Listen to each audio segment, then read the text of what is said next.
좀 말씀 볼게요. 말씀 마태복음 6장 9절에서 10절까지 말씀. 우리 한번 함께 읽도록 하겠습니다. 함께 읽습니다. 그러므로 너희는 이렇게 기도하라. 하늘에 계신 우리 아버지여, 이름이 거룩히 여김을 받으시오며 나라가 임하시오며 뜻이 하늘에서 이루어진 것 같이 땅에서도 이루어지이다. 아멘. 자, 사실은 이제 새로운 삶 시리즈를 말씀을 전하면서 처음에는 에스겔서 말씀을 통해서 하나님께서 우리의 삶을 회복시켜야 된다. 외적인 회복뿐만 아니라 내면의 회복, 특히 우리 신앙의 회복이 있어야 되고, 그러기 위해서는 성령 하나님께서 우리를 붙들어 주실 때 우리의 내면이 회복될 수 있다. 특히 예배의 회복이 우리의 삶에 새로운 지경을 열어가게 되는데 이루어질 수 있다라고 말씀을 드렸고, 두 번째는 제가 뭐를 말씀드렸냐면 새 마음과 새 영에 대한 말씀을 드렸습니다. 새 마음, 하나님께서 우리에게 새 마음 주셔야 우리가 새롭게 살아가잖아요. 그렇게 미웠던 남편이 어느 날 보면 예뻐 보여요. 왜 그렇습니까? 새 마음이 들었거든요. 이전에는 이게 이거 때문에 문제가 있었다고 생각했는데 이제는 그것 덕분에 내가 더 도약하게 됐다라는 겁니까? 새 정신으로 새로운 관점으로 바라본 거거든요. 제가 최근에 이제 행복에 대한 책들을 읽어보니까 적잖은 그 사회에서 뭐 이렇게 행복에 대한 그 강사라든가 아니면 불행했던 사람이 행복을 누리는, 그래서 자신의 일종의 간증이죠. 예수 믿는 사람들은 아닌데 그런 책을 펴는 사람들 얘기를 보면 공통점이 있습니다. 하나는 탓을 하지 말고 덕이다라고 말을 해라, 그거예요. 이전에는 나는 부모 없이 자란 탓에, 가난한 탓에, 배우지 못한 탓에, 내가 인복이 없는 탓에 망했다, 힘들다, 괴롭다 라고 말했던 사람이 관점이 바뀌니까 부모님이 없었던 덕분에 나는 스스로 살아가야 할 내면의 힘이 세워졌고, 돈이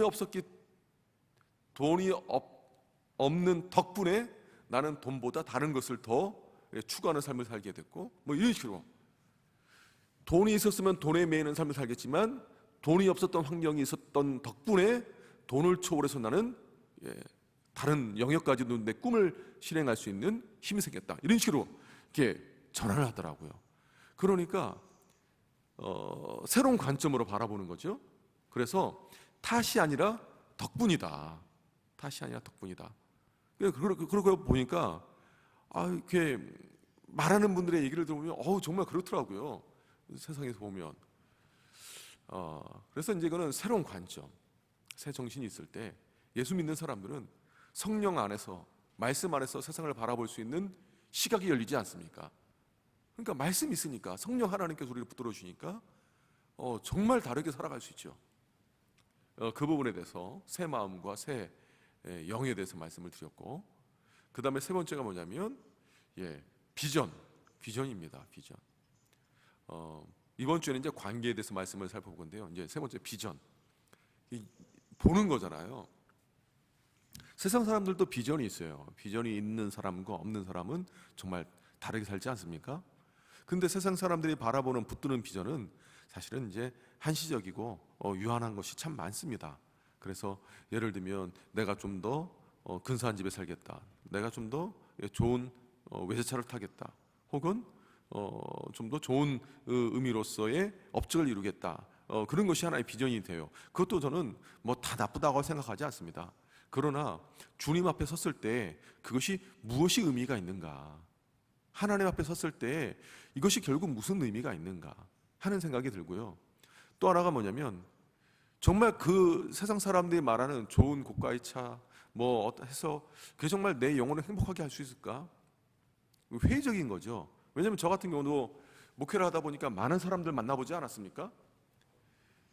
영혼이 죽어 있는데 정말로 그 돈이 있다고 해서 이것저것 하는 사람 봤을 때 저는 이렇게 별로 부럽지는 않더라고요. 그렇기 때문에 성경에서 말씀하시는 인간상이 뭐냐, 성경에서 말씀하신 인간상이 뭐냐 봤을 때 하나님께서 우리에게 주시는 비전을 붙들고 살아가는 사람, 그렇게 우리의 삶이 점진적으로 발전되어 가는 사람, 성장하는 사람, 그 사람이 하나님의 만지심을 경험하고 이 땅에 임하는 하나님 나라의 비전을 누리며 살아간다라는 저는 확신이 있습니다. 그래서 전도서의 말씀을 최근에 제가 읽을 때 헛되고 헛되며 헛되고 헛되니 모든 것이 헛되도다. 솔로몬처럼 많은 걸 누린 사람이 어디 있겠어요. 솔로몬이 그러잖아요. 내가 한번 이거 한번 해보자 해서 마음껏 누려보기도 하고, 이것도 한번 해보자 해서 마음껏 해보기도 하고, 자신의 지혜 가지고 지식을 마음껏 쌓아보기도 했는데 다 피곤하다는 거예요. 결국 피곤하다. 지식이 있어도 책을 만들어도 쌓아도 피곤하다 인생. 그러니까 지금 피로 사회 속에서 많은 사람들이 피곤하게 살아가는 거 아닌가. 그러면 하나님께서 우리에게 주시는 비전, 우리가 붙들어야 될 게 뭐냐? 오늘 그게 바로 핵심입니다.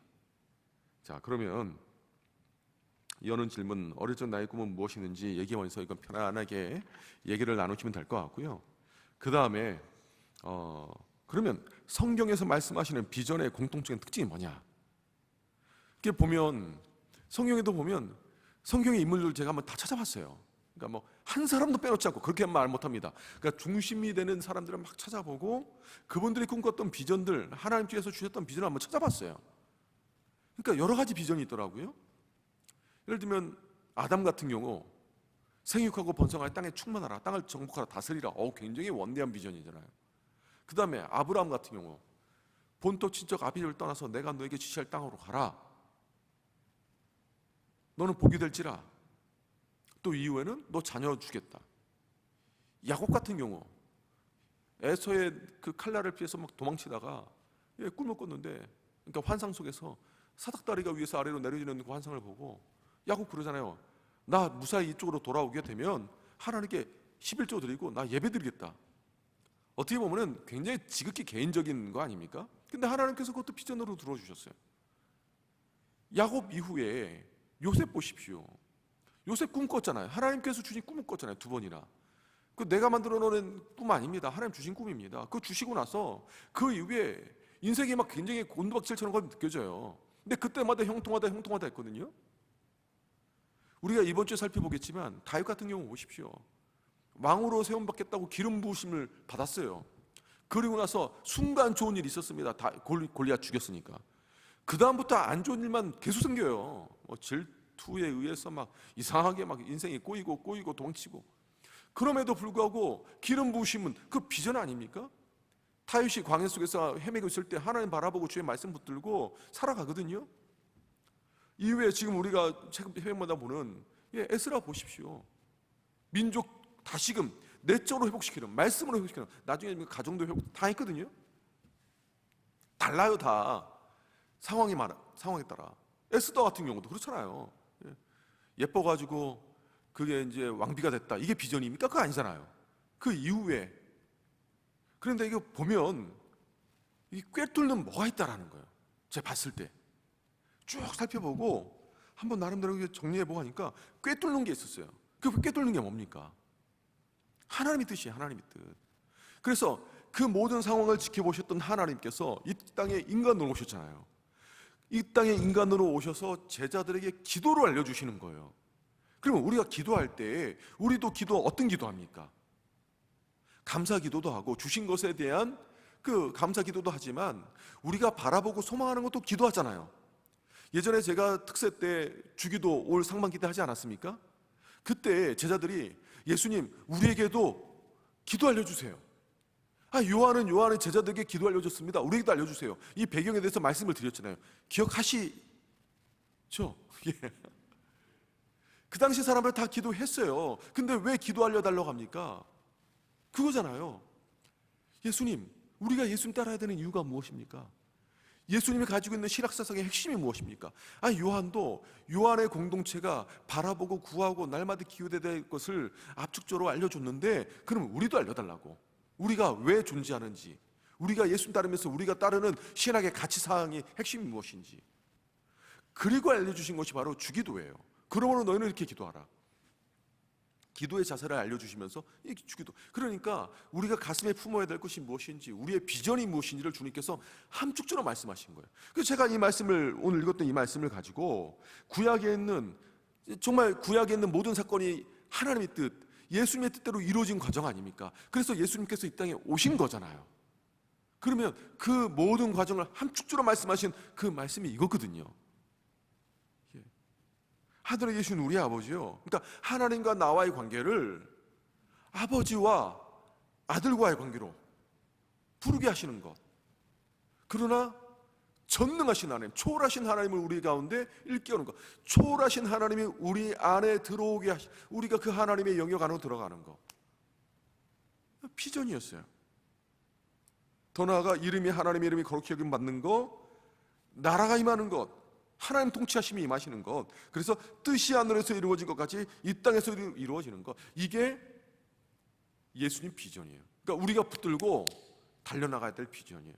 큰 그림 속에서 이게 원리라는 거죠. 자, 그러면 성경에서 말씀하시는 예수님께서 우리에게 일깨워주시는 비전의 공통적인 특징이 뭐냐?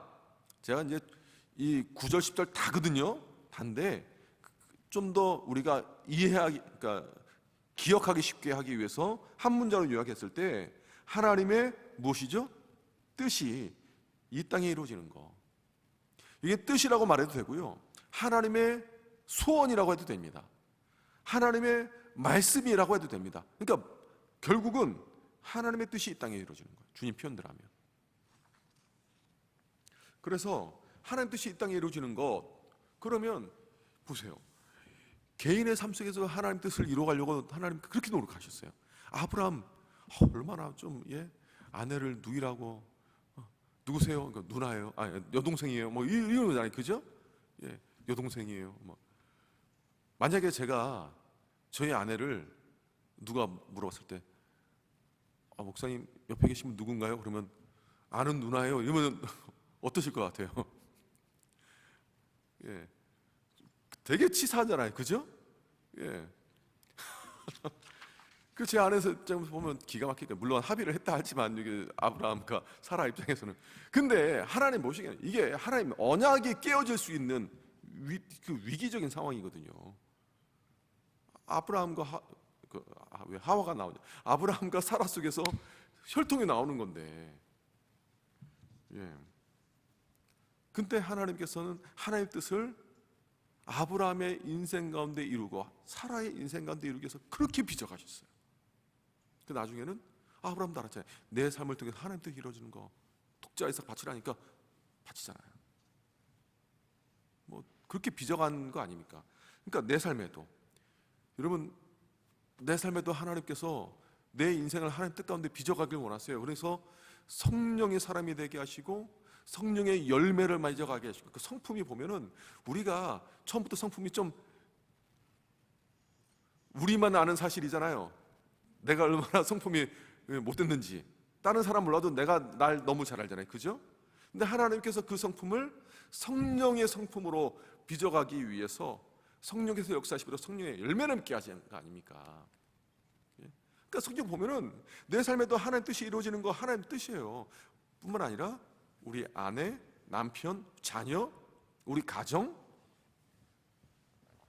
우리 교회, 공동체 다, 모든 영역에 하나님 뜻이 이루어지는 것. 그럼 이거 가지고 사실 나눌 것도 굉장히 많아요. 그렇죠? 나눌 게 굉장히 많아요. 저도 자녀를 위해서 기도할 때도 그렇고 우리 교회 청년들이나 다음 세대 위해서도 꼭 기도를 해요. 하나님 뜻이 이루어지게 달라고. 자, 그러면 두 번째 질문, 우리 한번 두 번째 질문 함께 읽겠습니다. 하나님께서 우리에게 주신 두 가지의 큰 비전을 이야기해 봅시다. 사실 제가 이거 좀 실수했어요. 솔직히 말씀드리면 세 가지거든요. 근데 제가 원고를 보니까 내가 이거 왜 두 가지라고 썼지? 근데 세 번째를 좀 강조해서 세 번째는 이제 3번 질문을 뺐는데, 과거, 현재, 미래, 이 세 가지예요, 사실은. 근데 제가 이제 두 가지로 제가 실수를 했는데, 자, 보면은 이거 이제 나눔지도 먼저는 우리 목사님들한테 제가 프로세싱에 그렇습니다. 주일 설교 원고를 목사님들한테 넘겨요. 그래서 또 방송실에도 넘겨요. 그래서 자막이 나와야 되잖아요, 그렇죠? 그 목사님들이 한번 쭉 보면서 질문지를 만들어요. 이건 제가 이제 목사님들을 어떻게 보면 훈련하고 교육하는 차원에서, 제가 이제 오륜교회 있을 때 4년 내내 이거 했거든요. 수영노교 왔을 때는 3년인가 이걸 했고, 그때는 좀 돌아가면서 했지만 오른교회 쓸 때 매주 만났기 때문에 이거를 목사님들한테 이제 약간 교육시키는 이렇게 해서 만들어 오면 제가 다시 수정을 다 합니다. 알려주면서 원리를 또 알려주면서 미국에서 배운 게 이제 교육학했기 때문에 그런 걸 좀 알려주면서 해요. 근데 제가 이거 봐놓고도 제가 이렇게 실수한 거 그대로 놔뒀어요. 왜냐면 제 원고에서 실수했기 때문에. 이제 세 가지 원래는. 근데 이제 질문에서 이제 두 가지 나왔으니까 그렇게 알고 우리끼리만 그렇게 알고 넘어가다 할게요. 자, 처음에 뭐냐면 성취된 비전이에요. 제가 이전에 설교 시간에도 말씀드렸던 것처럼 비전하면 앞으로 있을 일들만 생각했는데 제가 말씀을 다시금 연구하고 묵상하고 하다 보니까 이미 우리는 그 비전을 누리며 살고 있구나라는 걸 새삼 다시금 생각하게 됐어요.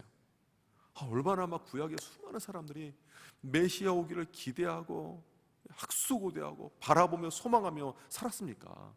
메시아 보내실 것이라는 하나님의 말씀을 이렇게도 전하시고 저렇게도 전하시는데 그때는 깨닫지 못해서 방황하다가 나중에 깨달아서 그 말씀 붙들고 이 세월이 얼마나 오래됐습니까?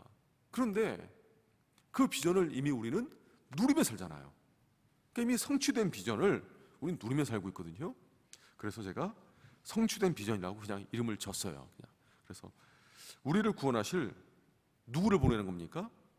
예수 그리스도 메시아를 보내는 거예요. 정말 복받은 사람들이 우리는 정말. 구약에 있는 인물들은 그러니까 보면은 그러잖아요. 예수님께서 말씀하신 것처럼 아브라함도 나의 때 볼 것을 즐거워하다 보고 기뻐했느니라. 믿음으로 바라본 거예요. 기쁨으로 있었던 거예요. 근데 우리는 오신 예수님으로 인해서 기뻐하게 됐잖아요. 그래서 우리는 정말 복받았습니다. 이걸로 인해서 파생된 것 중에 하나가 뭐냐면 우리는 그러니까 설교 시간이 이제 짧아서 제가 이거 다 못 다뤘는데요. 율법에 매이지 않게 됐어요. 이전에 율법에 매이는 삶을 살았거든요. 근데 우리는 더 좋은 걸 주셨어요. 율법이 아니라 은혜에 있게 되는 거예요. 우리는 율법의 행동으로 말미암아 구원받은 게 아니라 하나님께 주신 은혜로 말미암아 구원받게 됐습니다. 이 부분은 제가 나중에 좀 더 이렇게 말씀을 드릴게요. 다 은혜의 관점으로 우리가 볼 수 있어요. 나중에 또 때가 되면 말씀을 드리고요. 또 하나가 뭐냐면 우리 가운데 또 뭐가 있냐? 성취될 비전, 그죠? 예수님께서 재림하신다라는 거죠. 재림. 저는 그 재림의 때를 저는 요한계시록을 참 사랑하는데 제가 요한계시록을 연구하기 전에는요 무서웠어요. 왜냐면 하도 겁먹어서. 그러니까 제가 중학교 때 요한계시록을 읽으려고 하니까 전도사님이 성경을 여러 번 통독하지 않고는 너 요한계시록 함부로 읽지 마라. 요한계시록 읽고 이단 빠진 사람 많다. 그럼 보니까 막 뱀, 용 나오고 막 그러니까 짐승 나오고 그러니까 얼마나 그리고 그 당시에 요한계시록 배경으로 난 영화가 얼마나 무서웠습니까? 저는 그래서 밤에는 요한계시록을 안 읽어봤어요. 밤에 왠지 내가 요한계시록을 편다? 차라리 저는 공포 영화 안 무서워하거든요.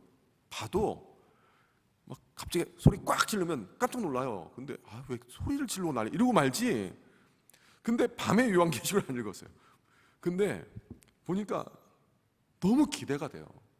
요한계시록 읽으면 막 은혜가 되고 기대가 되고 막 가슴 터질 듯한 그 미래에 이루어질 하나님 놀라운 은혜 가운데 막 소망이 되고. 그러니까 이전에 읽지 말라고 그러니까 알려주지도 않고 무턱대고 읽지 말라고 하니까 내가 좀 그랬는데 이걸 내가 진작에 알았으면.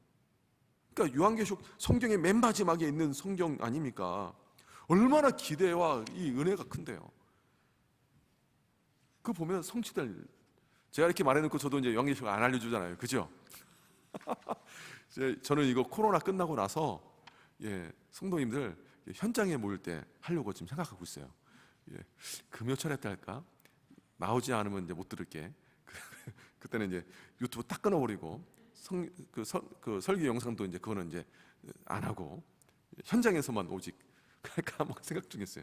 굉장히 치사해 보여도 어쩔 수 없습니다. 현장을 하려면 막 강의안도 예전에 만들어 놓은 건데 그걸 이제 우리에 조금 맞게 해서 강의안도 해가지고 할까 막 생각이 있는데 하여튼 그래요. 다시 오실 주님. 우리는 정말 미래에 대한 소망이 있잖아요. 정말로 주님 앞에 나갈 그 가슴 벅찬 미래가 있습니다. 그러면 또 성경을 볼 때 지금 우리가 이뤄가야 할 현재 비전이 있어요. 그렇죠? 그럼 뭡니까? 나로 하여금 세상에 뭐 받게 하는 거예요? 복 받게 하는 거예요. 저는 아브라함에게 주신 하나님의, 그러니까 노아의 홍수 사건으로 다 전멸되지 않았습니까? 그렇죠? 노아의 홍수 사건으로 다 전멸됐어요. 노아와 노아의 가족만 살아남았어요. 그때 하나님께서 뭐라고 하셨습니까? 아브라함에게 하셨던 말씀 똑같이 하셨어요. 그리고 아브라함에게도 죄송합니다. 아담에게 하셨던 말씀 똑같이 하셨어요. 제가 왜 이런지 모르겠어요. 아담 막 헷갈리고 막 아브라함과 막 사라가 하와가 막 부인이라고 하고 막 아까 또 실수했는데 이해하고 들어주세요. 아담에게 하셨던 말씀 똑같이 하셨어요. 복을 주시며 이르시되 생육하고 번성하여 땅에 충만하라. 제일 먼저 주신 게 복이거든요. 그 이후에도 보면 인류가 또 타락해요. 노아 이후에. 그 다음에 하나님께서 창세기 12장 보면 이제 전략이 뭐냐면 한 사람 아브라함을 핀셋으로 딱 집어내듯이 하셔서 또 아브라함 등에서 이제 또 일을 이뤄가세요. 근데 아브라함에도 뭐라고 하십니까? 너는 복이 될지라. 너를 저주하는 자에게 내가 저주를 내리고 너를 축복하는 자에게 내가 복을 내리니. 원어를 보면 너를 저주하는 자 한 사람이라도 있으면 내가 그에게 저주 똑같은 말이라고 우리는 한글로 번역했지만 원어를 보면 심판 내리겠다. 심판하실 때 쓰는 말이거든요.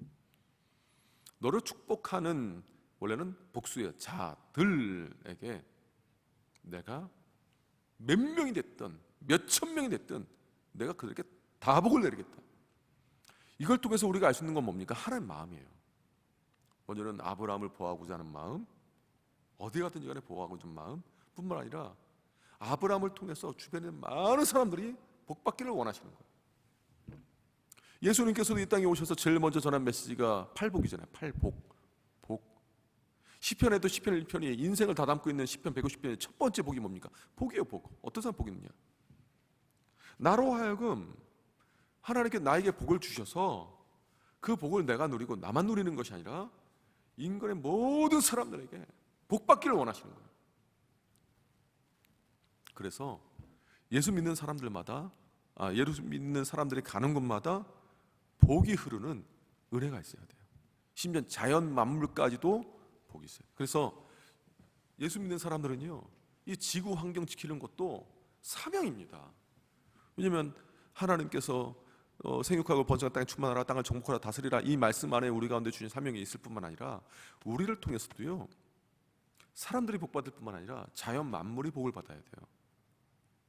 그러니까 이거를 우리가 알고 지금 그래서 기독교 안에서 대두되는 것이 뭐냐면 생태계의 이게 복원에 교회가 앞장서야 된다, 뭐 이런 얘기도 많이 하거든요. 하여튼 나로 하여금 세상이 복을 받게 하는 것. 이스라엘을 출애굽시킨 것도 이스라엘을 뭐로 만들기 위해서였습니까? 가나안 땅에 들어가게 하신 것도 출애굽기 19장 5절 주를 보면 너희가 내게 대하여 무슨 나라가 된다고 했어요? 제사장 나라가 된다고 했잖아요. 근데 또 말씀 보면 신약에 보면 너희는 왕 같은 뭐라고 합니까? 우리는 제사장, 왕 같은 제사장. 그러니까 우리로 하여금 주변에 있는 사람이 복 받기를 원하시는 거예요. 근데 그 전에 우리에게 먼저 복을 주셨어요. 우리를 정결케 하시고 거룩케 하셨어요. 이스라엘이 가나안 땅에 가서 자신의 힘과 노력으로 율법을 지키려고 했을 때 안 됐잖아요. 거룩하지 않았잖아요. 그러니까 예수님 이후로 성령으로 인해서 우리를 거룩케 하셨어요. 내 힘과 노력이 아니라 성령으로 거룩하게 하셨어요. 거룩한 자로 살게 하시면서 우리가 거룩한 제사장이 됨으로 나를 통해서 주변이 복받게 하신 거예요. 두 번째, 또 주님께서 우리에게 주신 현재 비전 뭐죠? 한마디로 믿음의 사람 남기는 거예요. 믿음의 사람. 창세기 보면 에녹의 족보를 보십시오. 낳고. 예. 예수님도 마지막 명령이 제자를 삼아라. 디모데후서 2장 2절 보면 예수님 비전을 받은 사도 바울이 디모데에게 뭐라고 합니까? 내가 많은 증인 앞에서 너에게 알려준 것을 넌 또한 충성된 사람에게 부탁하라. 그가 또 다른 사람 가르치리라. 지금 말씀드리면 제가 말씀을 배우지 않았습니까? 이거를 가지고 우리 목자님들에게 또한 이것을 부탁을 하는 거예요. 무슨 부탁입니까? 사람을 세우는 부탁. 말씀으로 또 다른 사람을 세워가는 부탁. 이게 성경의 원리예요. 교회는 바로 그런 곳입니다. 사람 세우는 곳이에요. 사람 살리고, 교회가 어디냐면 사람 살리고, 그리고 살린 사람을 믿음으로 세워가고, 상처받은 영혼을 또한 싸맨 다음에 건강케 해서 믿음으로 세워서 그 사람의 세상으로 나가서 또한 그 믿음의 사람을 통해서 주변이 또 복받을 수 있도록. 이게 교회예요. 근데 교회 안에 와서 막 상처받고 교회 안에서 막 이거 주님 원하시 않거든요. 고린도 교회가 그래서 문제잖아요. 그러니까 우리는 항상 우리 자신을 잘 봐야 돼요. 나로 인해서 지금 사람이 남겨지고 있느냐, 나로 인해서 사람이 세워지고 있느냐, 그거 보셔야 돼요. 예를 들면 저는 이전에 사역했던 교회에서 이렇게 시스템도 한번 바꿔보기도 하고 저렇게 일도 해보기도 하고 했어요. 그래서 예전에 제가 한번 만들어놨던 그 툴 가지고 그 교회에서 지금도 새생명 축제를 그 틀 안에서 하기도 하고, 예를 들면 그렇게 만들었던 거 가지고 뭐 어떤 교회에서는 양육훈련이 진행되기도 하고 뭐 그래요. 근데 그 제도 틀, 저는 그것이 저의 그 열매다 생각 안 해요. 왜냐면 때 되면 그거 다 바뀌어야 돼요. 저는 지금도 불만해요. 왜 그 틀 가지고 아직까지 이렇게 하고 있는지. 바꿔야죠. 또 개선해야죠. 그 언제적 만들어 놓은 틀 가지고 지금 하고 있는가 보면 후배 목사님들 생각하면 때로는 답답할 때가 있어요. 왜 그걸 못 바꾸고 그 안에서 맴돌고 있나. 근데 하나는 제가 봤을 때 참 열매가 되고 감사한 게 있어요. 뭐냐면 신방을 통해서 이혼하려고 했던 가정이 합쳐가지고 믿음 생활 다시 하는 거. 믿음이 낙심했던 분이 양육훈련 통해서 정말로 하나님 만나게 돼서 말씀 가운데 그 영혼이 살아나는 거. 이전에 죽으라고 제자훈련 시켰는데 그때는 변화가 안 보였는데 그분이 나중에는 목사님한테 제자훈련 받아가지고 내가 이렇게 돼서 지금 그 순장이 돼서 사람들을 지금 양육하고 있습니다. 근데 교구 목사님들 얘기 들으면 그분이 그 교구에서 순장 역할 제일 잘 감당한대요. 제가 아주 빡시게 훈련시켰거든요. 지금과 달리. 그때는 좀 이렇게 독해가지고 예. 그건 저한테 정말 큰 은혜가 돼요. 기쁨이 돼요. 제가 또한 반면에 굉장히 슬픈 것 중에 하나가 뭐냐면 제가 왕십리교에서 중등부 사역을 할 때 그때 제가 정말 열심히 나름 이렇게 해가지고 매해마다 인원이 배가 늘었어요. 70명 되는 인원이 한 해 지나고 나면 120명, 140명. 그 지역이 다 지금 뉴타운 왕십리가 아니거든요. 그때는 다 공산지대였고 왕십리 교회가 굉장히 고령화된 교회였고 애들도 별로 없었고, 그렇게 되니까 굉장히 저는 그게 프라이드가 되는데 슬픈 게 뭐냐면 그때도 저는 제자훈련 죽으라고 했어요. 주일날 한 3타임 정도 식사하는 시간을 아예 포기를 하고 했었으니까. 근데 그때 가르쳤던 애들이 지금 예수 안 믿는 애들이 있어요. 최근에 연락을 해보면. 그러면 이거는 저한테 굉장히 큰 근심이에요. 너 왜 아직 교회 안 나가냐? 너 왜 아직까지 그렇게 정신 못 차리고 있냐? 그때 그렇게 중학교 때 훈련 받았고 사춘기 때 훈련 받았으면 그 믿음 가지고 지금 일어나야 되지. 너 지금 이거는 저한테 아직까지 그치지 않는 괴로움이에요. 제가 그 교회를 떠나온 지 20년 됐거든요. 20년 좀 안 됐나? 그런데 이게 저한테는 아직까지 괴로움이에요. 이건 정말 괴로움이에요. 숫자는 의미가 없더라고요. 단순히 그때 이제 분위기, 이렇게 막 사람들이 몰려들었다 분위기. 그런데 영혼이 남지 않으니까 다른 거 다 의미가 없더라고요. 생명을 살리는 거. 그래서 제가 이제 지난 토요일 날 이렇게 쭉 말씀 묵상하고 설교 원고 다시금 정리하고, 저는 설교 원고를 막 거의 외우거든요. 근데 사실은 이제 말씀을 준비를 제가 얼마나 많이 또 연구를 했겠습니까? 마지막 작업이 뭐냐면 원고를 막 줄여요, 제가. 안 그래도 설교 길잖아요, 그죠? 보통 한 40분 설교가 딱 전당하는데, 이렇게 통계를 보면 막 46분 이런단 말이에요. 냅두면은 막 1시간 넘어가요. 그러니까 저는 막 설교 원고를 줄여요. 그러면 막 이게 막 어떤 뭐 논리적으로 앞뒤가 안 맞고 갑자기 막 뭐가 탁 드러내니까 막 힘들어요. 그 어떻게든 그거 줄여가지고 그러면은 정말 힘들어요. 근데 설교하다 보면은 줄여냈던 게 그동안 일주일 동안 제가 묵상하고 준비한 거 아닙니까? 그러니까 나도 모르게 쑥 나와버리는 때가 많아요. 그러니까 또 다시 이제 설교가 늘어나긴 하는데, 좀 그래요. 근데 그 줄이면서 아내한테 그랬어요. 나도 이제 목회자로서 한 영혼 살리는 일을 하는 게 복음 전하는 일을 하니까 참 나도 참 이것이 보람되고 귀한 일을 하지만, 당신이 새롭게 보인다. 정말 당신이 내조를 잘해서 내가 목회를 잘한다 이런 생각했었는데 그게 아니다. 당신이 정말로 하나님께서 나에게 맡겨주신 이 혈통, 우리 아들 딸을 믿음의 사람으로 이렇게 양육하는데 내가 할 수 없는 일들을 당신이 하고 있는 거 보니까 정말 당신 정말 그 위대한 일을 하고 있다. 정말로 내가 존경한다는 거예요. 가정주부가 전업주부가 너무 다르게 보이는 거예요. 우리 여기 보면 젊은데 막 또 젊은 시절을 자녀를 키우는데 올인하신 분도 있잖아요. 정말 다르게 보이는 거예요. 정말 내 인생이 정말 흐지부지 나가는 게 아니라 이게 아니고 하나님 안에서 정말 존귀하시구나.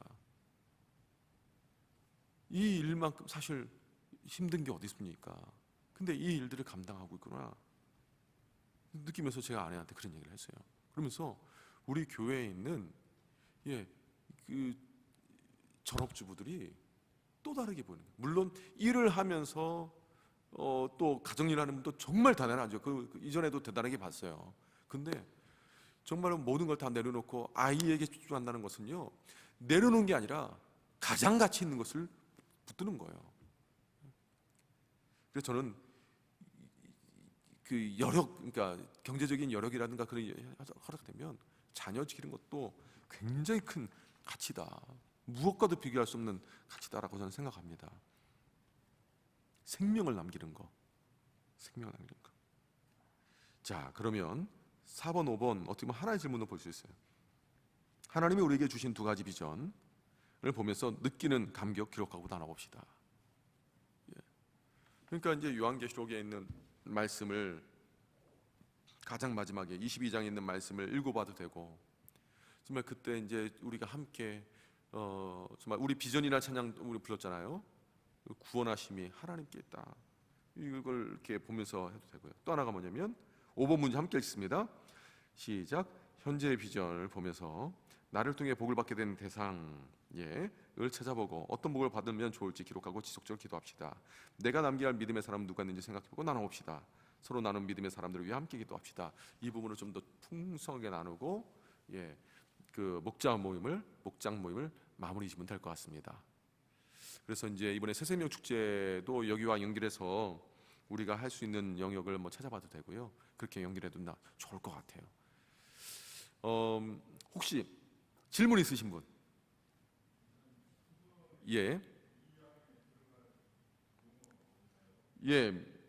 믿음의 사람을 남기는 것, 믿음의 사람, 혹은 생명의 사람이라도 됩니다. 하여튼 믿음의 사람. 자, 없으면 이제 기도하고 마치도록 할게요. 감사합니다. 하나님 아버지 감사합니다. 우리의 삶을 주관하신 하나님께서 우리를 이끌어 주시고 정말로 주님께서 우리에게 주시는 이 비전을 붙들고 새로운 삶을 열어가길 원합니다. 그렇게 사람을 남기고 나를 통해서 이웃이 복받을 때 하나님, 우리의 인생에 얼마나 놀랍게 변화가 되고 의미가 있고 가치가 있는지요. 하나님께서 우리의 모든 수고와 우리의 노력을 아시는데 그 수고와 노력을 주님께서 얼마나 귀하게 여기시는지요. 하나님, 그렇게 우리가 비전 붙들고 살아가는 주의 백성들 되게 하여 주시옵소서. 감사드리오며 예수님의 이름으로 기도합니다. 아멘.